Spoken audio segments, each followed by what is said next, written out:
Dan saya berjanji, posyandu akan kita perbaiki, Bapak-Bapak. Musola akan kita perindah. Ternak-ternak, pupuk-pupuk semuanya akan tersedia buat Bapak-Bapak semuanya. Dan yang paling penting, Bapak-Bapak, Ibu-ibu, saya tidak akan membiarkan ada orang yang mengganggu desa ini. Selamat pagi teman-teman. Selamat pagi. Selamat pagi. Kita kembali di acara podcast ya, podcast kelompok 1. Nah, untuk podcast kali ini kita akan membahas analisa tentang rumah perkara ya, terhadap nilai-nilai berakhlak. Nah, sekarang kita udah kedatangan siapa aja nih dari kelompok 1. Mungkin perkenalkan dulu ya, untuk kita perkenalan. Saya Osis Hani Hanafi Suwarno, absen 35 dari RSCM. Selanjutnya ada Kak siapa? Ada saya, Abigail Sondabelo dari Rumah Sakit Jantung dan Pembuluh Darah Harapan Kita. Halo? Ya, Seraprina Siregar dari Rumah Sakit Jantung dan Pembuluh Darah Harapan Kita. Tadi ini untuk anggota kelompok 1 yang ada di podcast kali ini ya, rumah perkara. Lanjut saja, ini untuk pemeran-pemerannya ada Pak Lurayatna, Pak Jaya sebagai pengusaha atau developer, ada asisten Pak Jaya nih yang rusuh banget orangnya. Terus ada istri dan anak Pak Lurah, si Iqbal ya, dan Bu Lurah yang sangat care, janda Ella, selingkuhannya Pak Lurah juga ya guys. Lalu kita langsung masuk ke materi saja, di mana berakhlak itu yang pertama ada berorientasi kepada pelayanan, di mana yang nilai-nilai yang dilanggar Pak Lurah ini, beliau ini tidak menepati janjinya ya, membangun musola, ternak, pupuk, dan mendirikan posyandu. Jadi klip ini diambil saat beliau melakukan pemilihan di awal ya. Beliau menjanjikan hal-hal tersebut, beliau tidak memahami dan memenuhi kebutuhan masyarakat, tidak membiarkan orang lain mengganggu desa. Jadi beliau ini malah membiarkan developer pembebasan lahan, jadi banyak warga yang menderita. Bagaimana solusinya? Sebagai lurah atau ASN sebaiknya menepati janjinya kepada warga desa ya. Jadi harus memenuhi kebutuhan masyarakat. Benar nggak kakak-kakak semua? Iya, setuju, Kak. Pak Lurah atau Pak Yakna ya, tidak memahami dan tidak memenuhi kebutuhan masyarakat sesuai dengan janjinya pas saat kampanye sebelum terangkat jadi lurah ya. Iya. Mungkin sekalian kita diskusi lagi, kita lanjut ya di yang berakhlak selanjutnya ya, Kak. Ini ada akuntabel. Menurut Kak Abi gimana nih dari sikap akuntabel yang dimiliki Pak Yatna itu pertama menyalahgunakan kewenangannya ya, dengan melakukan penandatanganan pembebasan lahan. Kemudian yang kedua tidak menjalankan tugasnya dengan bertanggung jawab. Buktinya dia tidak bertanggung jawab pada warganya yang menjadi korban dari pembebasan lahan. Kemudian yang ketiga, Pak Yatna tidak memiliki integritas yang tinggi. Buktinya janji-janjinya pada saat kampanye itu tidak ditepati ketika dia telah terangkat menjadi lurah. Begitu. Nah, untuk Kak Rina ada tambahan ya ini dari akuntabel? Tidak berintegritas ya sebagai perangkat desa seperti saat pemilihan Tidak. lurah, sama menerima gratifikasi ya dalam pemilihan lurah di awalnya. Oh, waktu awal ya, Iya. dari ini ya, Pak Jaya ya, developernya ya. Iya, Jadi Pak Jaya ini ngebantu Pak Yana buat Yakna ini sukses di pemilu ya, tapi beliau ngasih suntikan dana lah, gratifikasi. Solusinya gimana nih, Kak Abi sekiranya? Saya solusinya sebagai ASN nantinya tidak tidak boleh melakukan penyalahgunaan wewenang.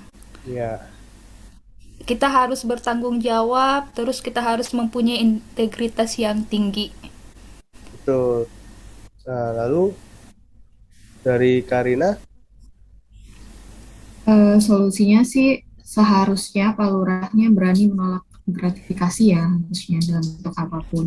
betul harus berani ya, walaupun Iya. itu untuk dia menang pemilu, karena secara tidak langsung dia dimanfaatkan ya sama developer sebenarnya sejak awal, suruh membantu pembebasan lahan yang mana merugikan warga. Mungkin untuk Iya, betul, Kak. akuntabel itu saja ya. Kita lanjut di kompeten. Nah, dari kompeten ini sendiri, ini terlihat sendiri ya, dari bagaimana Pak Yatna mengambil keputusan, bagaimana kebijakan-kebijakan yang dia buat. Beliau ini tidak melaksanakan tugas dengan kualitas terbaik ya, dan memberikan solusi terhadap permasalahan warga. Terbukti di Jandaela ya, kebingungan dalam menentukan ini keputusan. Untuk solusinya gimana sih nih Kak? Untuk yang terbaik sebenarnya buat Kak Abi. Semestinya Pak Yakna bisa melakukan tugasnya dengan baik, dengan mengayomi masyarakat, melindungi masyarakat.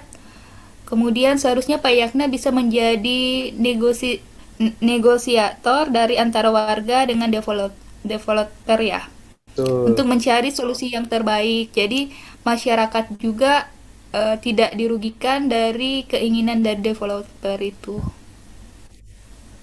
Jadi tidak ada keterpaksaan ya belah Iya. pihak, jadi win-win solution harusnya.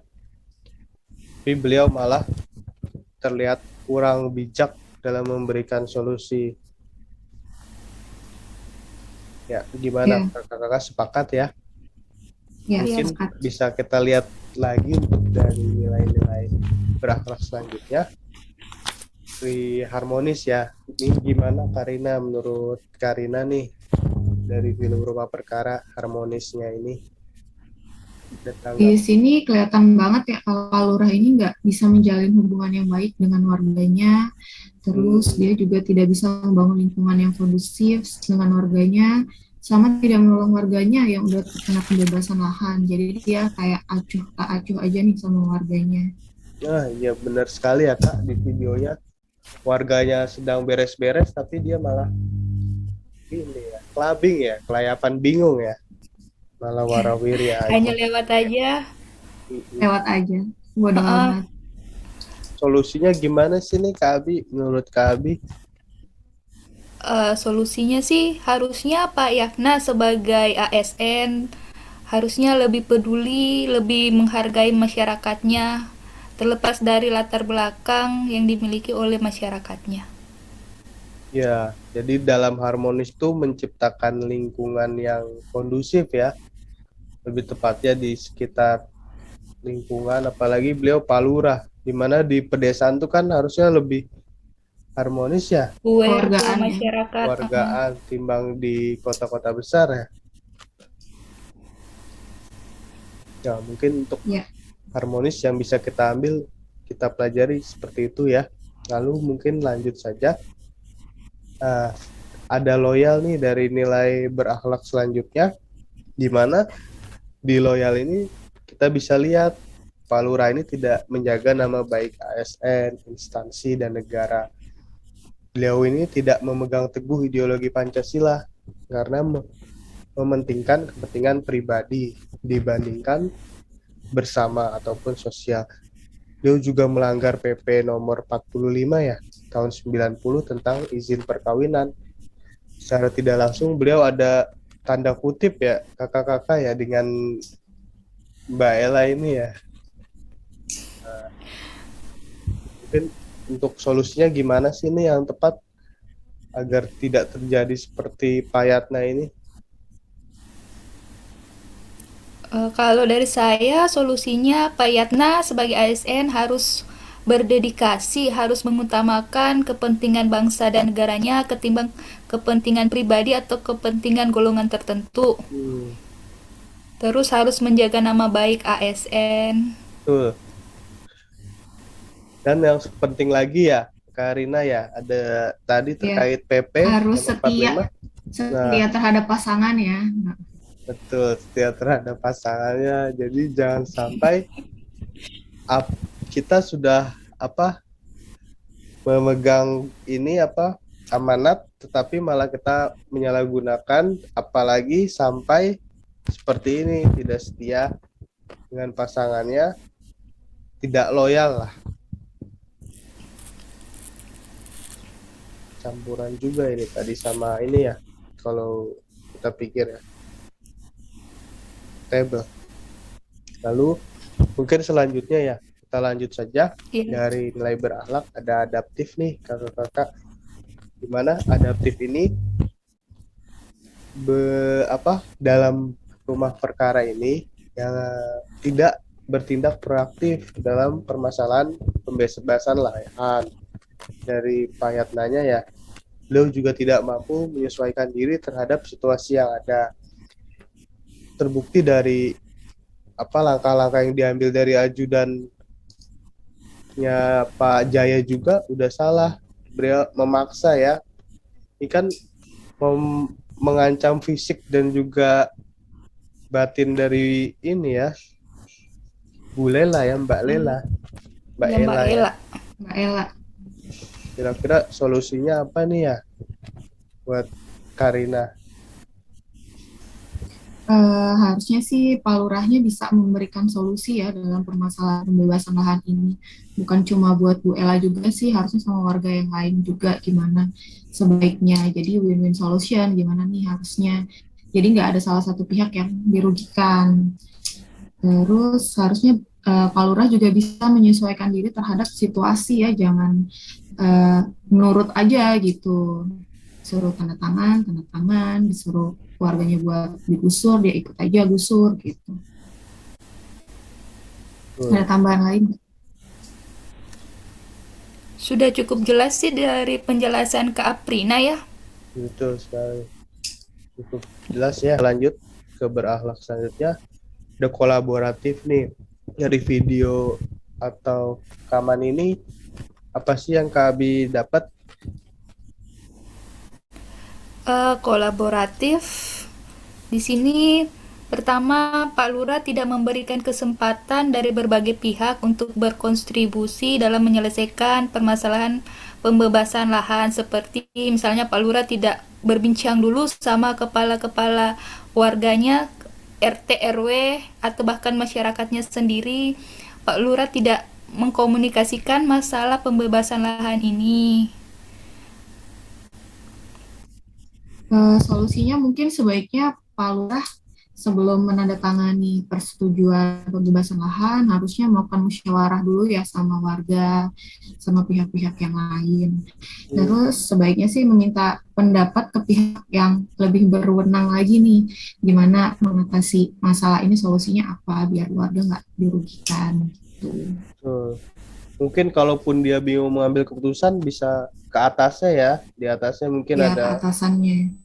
ke Pak Camat Ada ya. Pak Camat, iya. Pak Camatnya aja kita lihat tadi sudah tanda tangan duluan ya. Super sekali memang.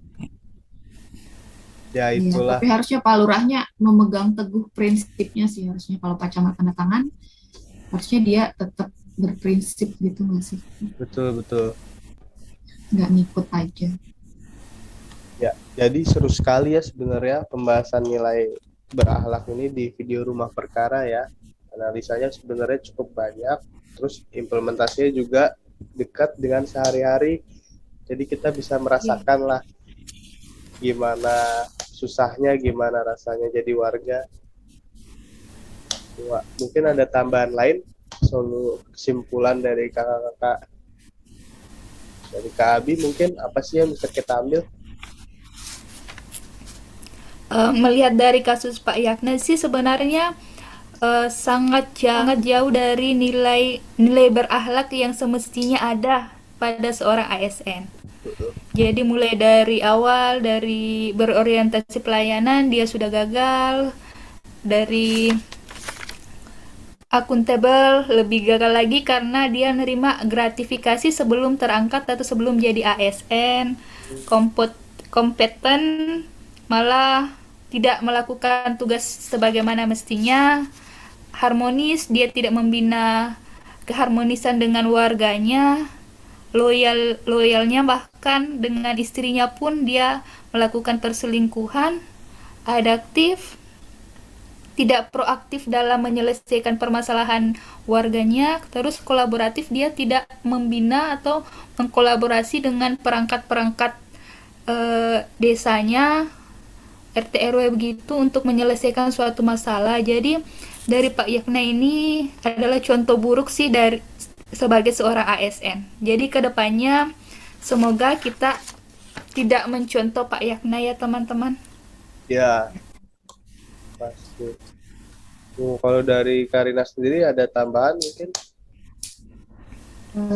Sama sih, kurang lebih. Intinya Pak Yatna tidak patut dijadikan contoh sebagai ASN. Tuh. Secara tidak langsung Pak Yatna ini udah melanggar sumpah sebagai ASN-nya ya. Ya, sebaiknya Pak Yatna mengingat kembali janji-janjinya di awal gitu, setelah dia menjabat.